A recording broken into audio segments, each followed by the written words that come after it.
Isang magandang hapon po sa inyong lahat mga kaibigan. Ako ang inyong narrator, Alex ng Alex Aswang Stories. Bago po tayo magsimula ay babatiin po muna natin itong ating mga members. Unang-una kay Jeffrey Bunyad, pangalawa kay Niles Gio, pangatlo kay Chinhan at pinakahuli kay Stephen San. Ayan. Maraming salamat po sa inyo sa walang sawang pagsuporta po dito sa ating programa. Mabuhay po kayo and God bless po sa ating lahat. Magsimula na po tayo sa ating nakakatakot na kwento para sa araw na ito. Ang title po ng kwento natin ay Tribo ng Mga Aswang. Nasaan na kaya sila? Isang magandang araw o gabi sa inyong lahat. Ako si Milagros at ibabahagi ko sa inyo ang nag-iisang kwentong ipinamana sa amin ng aming mga lolo. Ito ang isa sa kanyang mga kwento na nagpakilabot sa amin, si Lolo Damian. Nangyari ito noong dekada 1930s, panahon na hindi pa maunlad ang mga lugar, marami pang walang kuryente. Sa isang kabundukan na matatagpuan sa Mindanao, kung saan naninirahan ang aking lolo, may isang liblib na baryo o sityo roon, ang Sitio Cogon. Upang marating ito, kailangan mong lakbayin ang matarik at baku-bakong daan na pinaliligiran ng mga punong matatayog at parang nauna pa sa mga taong naninirahan sa mundo. Ang lugar na ito, ayon sa aking lolo, ay kagubatan kaya naman tahimik at talaga naman pong napakalayo sa kabihasnan. Parang naiwan na ng panahon. Doon po naninirahan ang isang tribo na ilag sa ibang tao o mga tao sa patag. Walang nakakaalam sa klase ng pamumuhay nila pero pinaniniwalaan na kagaya ng ibang tribo, ang kanilang ikinabubuhay ay ang pagbubukid, pagtatanim ng mga gulay, pag-aalaga ng mga hayop at pangangaso sa gubat. Dahil sa halos hindi sila nagpapakita sa ibang tao, kumalat ang haka-haka sa mga baryo tungkol sa tribong ito na hindi sila mga ordinaryong tao kundi mga tribong aswang. May mga bali-balita kasi noon na merong isang grupo na pinabibilangan ng 3 tao. Umakyat sila sa naturang lugar upang mangaso. Ngunit magmula noon ay hindi na sila nakauwi sa kani-kanilang tahanan. Inakala pa ng iba na baka umalis lang ang mga ito. Pero walang nakakaalam kung ano talaga ang nangyari sa 3. Ngunit isa lang ang hinala ng marami. Baka kinarni na ng mga aswang na isang tribo. Dumaan pa ang maraming taon. Wala nang balita ang mga tao tungkol sa tribong ito. May mga nagsasabing hindi naman totoo ang chismis noon tungkol sa kanila na mga tribong aswang daw sila. Hanggang sa napagpasyahan ng isang grupo na umakyat sa bundok na iyon upang puntahan ang sinasabing tribo sa sitio. Ang pakay ay upang malaman ang kanilang sitwasyon at upang mahatiran sila ng tulong kung kinakailangan. Doon po ay kasama ang aking lolo Damian at kaibigan niyang si Lolo Pilo na umakyat papunta sa lugar na iyon. Sila ang nagsisilbing tagapasan ng mga gamit ng mga taga-barangay. Nasa 7 silang lahat na umakyat patungo sa Sitio Cogon. At kaya pala tinawag itong Sitio Cogon ay dahil halos lahat ng kubo sa naturang lugar ay yari sa mga dahon ng kogon. Mula bubong hanggang dingding, yari lamang sa damong ito. Ayon sa kwento ng aking lolo, ang paglalakbay ay mahirap at nakakapagod. Ilang oras nilang inakyat ang matarik na daanan, lalo na't inabutan sila ng ulan nun. Naging mahaba-haba ang lakaran dahil naligaw pa sila. Isa sa dahilan ay ang makakapal ng mga sanga at malalaking puno na humarang sa dinadaanan nila. Gumawa lang daw sila ng sarili nilang daanan papunta doon. May kasama silang marunong sa kumpas kaya kahit papaano ay natunto nila ang tamang direksyon. Magdidilim na, Sir Alex, nang marating nila ang lugar ng tribo. Sa umpisa ay nagulat ang mga taong naninirahan doon sa pagsulpot ng grupo nila Lolo Damian. Ngunit nang malaman ng leader ng mga ito na mayroong mga bisita, agad naman silang sinalubong at binati.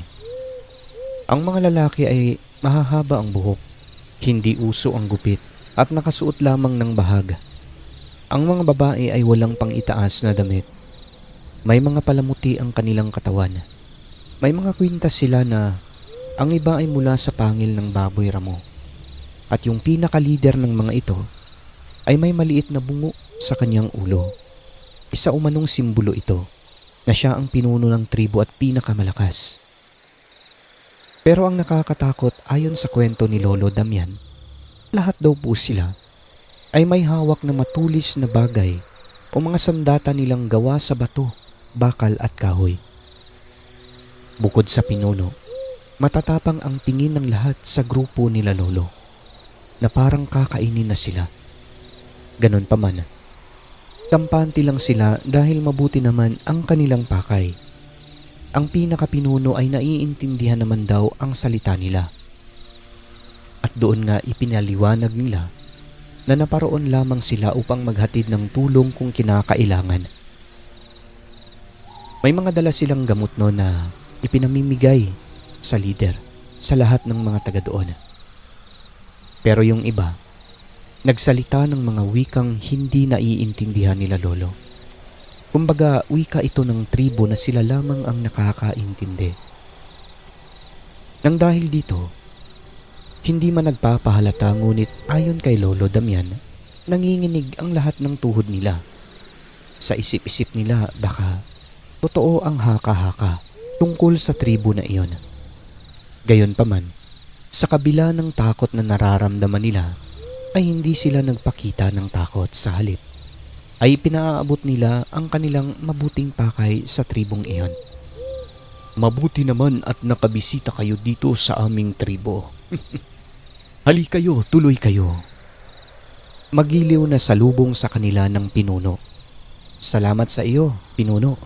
Wala kaming ibang pakay dito kundi alamin lang ang sitwasyon ninyo at baka sakaling makahatid kami ng tulong. Wala kaming problema dito. Salamat at kayo'y napunta rito. Tinanggap sila ng pinuno ng tribo ng may paggalang. Ngunit dahil sa tagal ng paglalakbay noon, hindi na sila makababa pa pabalik ng bayan. Sinabihan sila na kinakailangan nilang manatili roon ng isang gabi dahil kapag babalik pa sila ay lubhang delikado na pagkat maraming mabangis na hayop sa kagubatan na pwedeng lumapa sa kanila. Kampante naman sila Lolo. Sabi ng mga kasamahan niya noong nag-uusap sila, o diba, ang mga usap-usapan ng mga taga-lungsod, taga-atin, tungkol sa sityong ito at sa mga naninirahan dito, hindi totoo. Kita nyo naman, diba? Hindi sila mga aswang kundi mga normal na tao. Ngayon napatunayan natin na hindi totoo. Ibabalita natin ito sa kapatagan. Subalit hindi nila inasahan na sa gabing iyon ay may matutuklasan silang makapagbabago sa kanilang pananaw. Nang gabi na yon, Sir Alex, ay kabilugan ng buwan. Wala na ang ulan. Paliwanag na ang paligid kahit na buwan lang ang nagsisilbing tanglaw. Maya-maya ay lumapit ang pinuno ng tribong iyon na nagpakilalang si Kibyong. Nagsabi ito sa kanila na huwag maingay ngayong gabi dahil may ritual silang gaganapin. Ganun ho ba, Manong? Oo. Huwag kayong lumabas ng kubo dahil ang ritual na gaganapin namin ay para lamang sa mga katribo namin. Dito lang kayo sa loob. Magpahinga na kayo't matulog. Sige ho. Paliwanag ng pinuno ng tribo. Yun daw ang gabi ng kanilang taunang pag-aalay sa kanilang kinikilalang Diyos. Simpleng nagkatinginan sina Lolo nun dahil mukhang ibang Diyos yata ang ibig sabihin ng pinuno ng tribo. Ngunit tumangulang sila bilang pagsasang-ayon. Pero iba na ang kanilang nararamdaman. Pinagmamasdan ng isa nilang kasamahan kung ano ang ginagawa ng mga katribo. Nakita nitong naghahanda sila ng malaking kawa. Bukod doon, inilabas ang malalaking mesa na mahaba, pero ang ipinagtataka pa nila, wala naman hayop na nakahanda para sa pag-aalay na gaganapin. Wala kahit na manok, kaya medyo kinakabahan at nagtataka talaga sila. Subalit ikinalma nila ang kanilang sarili sa pag-aakalang baka kung ano-ano lang ang iniisip nila. Bandang 10:00 ng gabi, dito'y napilitan lumabas ang aking lolo upang umihi. Habang palayo, naririnig niyang may mga bulong. Nasabi niyang ito na yata ang ritual na ginagawa ng tribo, kaya naglakad pa siya ng bahagya upang mahagip ito. Pumwesto siya sa unahan. May nakita siyang parang kalansay ng tao na parang ginawang Diyos ng mga tribo. Sa sobrang gulat at takot ni Lolo Damian, hindi niya napigilan ang kanyang sarili at napasigaw siya ng malakas ng katagang, "Hala, Diyos ko!" Sabay takbo pabalik. Hindi niya inasahan na may makarinig sa kanya. At bago pa man siya makabalik sa kanyang kubo, laking gulat ni Lolo nang may humarang sa kanya at agad siyang hinawakan. Ayon sa kanya, galing umano ito sa ibabaw na parang sa mga punong kahoy. At ayon pa kay Lolo, hindi na normal ang mga hitsura nito. Lahat daw ay mabalasik na at mapupula ang mga mata. Bago pa man makahingi ng tulong, agad na siyang hinawakan at tinalian sa bibig ng mabahong bahag. Pagkatapos ay pinasan siya papunta sa isa pang maliit na kubo malapit sa kung saan ginaganap ang ritual, at doon ay mahigpit ang pagkakagapos sa kanya na parang baboy. Ang sabi raw ng pinuno, lahat daw sila ay gagawing pagkain ng tribo kakatayin ng gabi na yon, pero uunahin na lamang daw si Lolo Damian dahil siya ang unang lumapit doon. At nalaman ni Lolo, gagawin talaga silang lahat ng pagkain ng tribo dahil lahat ng mga naninirahan doon mula mismo sa nakausap ni Lolo na pinuno ay mga halimaw, mga aswang. Ilang minuto na ang lumipas nang mapansin ng kaibigan ni Lolo na hindi pa bumabalik si Lolo. Hindi pa kasi natulog ang kaibigan niyang iyon. Maliban na lamang sa iba nilang kasamahan kasi pagod na pagod sa paglalakbay. Pasimple niyang sinundan at hinanap si Lolo Damian. Hanggang sa mahanap niya ito. Nakita niyang nakatali si Lolo Damian sa isang kubo na halos hindi na makagalaw at hindi makakilos sa higpit ng pagkakatali sa kanya at pagkabusal sa bibig. Para siyang hayop na halos maputulan na ng hininga. Agad siyang bumalik sa kubo at ginising ang mga kasamahan. Kuya, gumising kayo, si Damian, tulungan natin." "Bakit, anong nangyari?" "Nandoon po siya sa may kubo sa unahan, iginapos po. Tama po ang hinala natin. Mga aswang ang mga tao rito. Mga aswang silang lahat. Hinuli nila si Damian at iginapos. Halika kayo, tulungan natin siya habang abala pa ang mga tribo sa ginagawa nilang ritual." Teka, sandali Pilo. Mukhang delikado ah. Lahat tayo mamamatay kung tutulungan natin si Damian. Hayaan na natin ang batang yon. Tumakas na tayo habang may oras pa. "Ano bang sinasabi mo, kuya?" "Halika na, umalis na tayo. Hayaan mo na si Damian." "Ayoko. Hindi ko iiwan ang kaibigan ko. Bahala kayo sa buhay niyo. Umalis kayo kung gusto niyo." "Sige, mag-ingat ka. Sinong gustong sumama sa akin? Aalis ako." Sasama ako." "Ako rin, sasama ako." na sa kasamaang palad, iniwan nila si Lolo Pilo at tumakas na ang mga ito. Ngunit dahil sa pagmamahala ni Lolo Pilo kay Lolo Damian bilang kaibigan, hindi siya sumama sa mga ito. Mga wala kayong puso. Hindi ko siya iiwan. Kasama ko siyang uuwi. Ano man ang mangyari. Kinuha ni Lolo Pilo ang kanyang kutsilyo at dahan-dahan na binalikan si Lolo Damian. Nakita niyang itinataas ng mga aswang ang kanilang kagamitan na pangkatay. At nararamdaman ni Lolo Pilo, hindi magtatagal ay kakatayin na rin si Damian. Kaya wala na siyang sinayang na oras. Agad niyang inunahan ang mga aswang sa kubo pero maingat siya. Pumasok siya at kinalagan niya ang kaibigan niya na noon ay halos wala ng lakas dahil sa nakabaluktot si Lolo Damian at nakasalampak pa sa sulok na nakagapos. Gamit ang matalas na kutsilyo, agad niyang kinalagan si Lolo Damian pagkatapos ay inakay niya ito palabas ng kubo at pinilit na makalayo agad. Bago pa man sila makita at mahuli ng tribo ng mga aswang. Hanggang sa nakapagsalita si Lolo Damian, Sir Alex, ang sabi niya, hindi na niya kaya. Sa isip-isip ni Lolo Pilo, maaabutan sila ng mga aswang kung hindi sila magmamadali. Pero hindi na talaga kaya ni Lolo Damian. Ngunit mabuti na lang. May nadaanan silang malaking punong kahoy na matagal nang natumba. May butas ito sa gitna kaya doon sila nagtago dalawa. Doon sila nagpalipas ng gabi hanggang inabutan ng umaga. Hindi nga nagkamali si Lolo Pilo dahil ilang minuto lang ang lumipas. Naririnig nila ang mga pakpak na parang sabay-sabay na lumilipad sa himpapawid. At klase-klaseng ungol ang kanilang naririnig. Ungol ng mga aswang.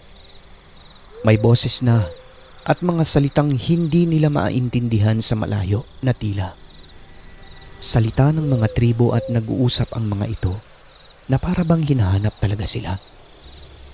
Mabuti na lang, hindi sila natuntun sa kanilang pinagkublian. Sa sobrang pagod nakatulog silang dalawa sa gitna ng malaking punong kahoy na iyon na hindi nila alam kung anong klaseng puno.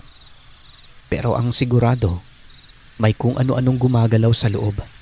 May mga nanunusok, may mga kumakagat na insekto pero hindi na nila pinansin. Ang pinaka-importante sa kanila ng mga sandaling iyon ay makaligtas sa tiyak na kapahamakan. At yun nga, nakatulog sila. Nagising na lamang sila sa mga awit ng ibon. Umaga na pala. Wala na silang sinayang na oras nun. Agad na nilang tinahak ang gubat hanggang sa makarating sila sa lugar na kung saan sigurado silang hindi na mga aswang ang naninirahan. Humingi sila ng tulong doon. Pinakain sila, pinainom ng tubig. Pagkatapos ay itinuro sa kanila ang tamang daan at tuluyan nga silang nakauwi ng ligtas sa kanilang baryo. Grabe ang sama ng loob ni Lolo Pilo at ni Lolo Damian sa mga kasamahan nilang nag-iwan sa kanila sa gitna ng kapahamakan. Dooy ikinuwento nila ang buong pangyayari sa mga magulang nila at sa mga kapitbahay. Dahil sa kanilang karanasan, ay napatunayan nilang totoo ang mga sinaunang kwento tungkol sa isang tribo sa bundok na puro mga aswang. Galit naman ang mga pamilya nila dahil iniwan sila ng mga nagsama sa kanila sa naturang lugar. Kaya naman kinabukasan nun, maaga pa lang ay nagtungo na sila sa barangay upang kausapin ang mga kasamahan nila Lolo Damian na muntik nang magpahamak sa kanila. Kaso Sir Alex, mas kinilabutan sila sa kanilang natuklasan. Paano ba naman kasi? Ang sagot sa kanila ay hindi pa naman daw nakauwi ang mga ito simula nung umakyat sila sa bundok papunta sa sitio Hogon. Doon ay napaisip sila. Papanong hindi nakauwi? iniwan nila sina Lolo doon. Tumakas sila habang nakagapos pa si Lolo Damian na hindi iniisip ang kaligtasan ng kasamahan. Dahil sa nalaman, pinuntahan ng mga tao ang tribo ng mga aswang ang lugar nito kaso hindi po nila natunton. At magmula nun, hindi na nakita ang mga kasamahan nila Lolo Damian. Nasaan na kaya sila? Buhay pa kaya ang mga ito? At ang palaisipan pa, papaanong hindi sila nakauwi? Nauna pa sila na tumakas kina Lolo Damian. Nasaan na kaya sila?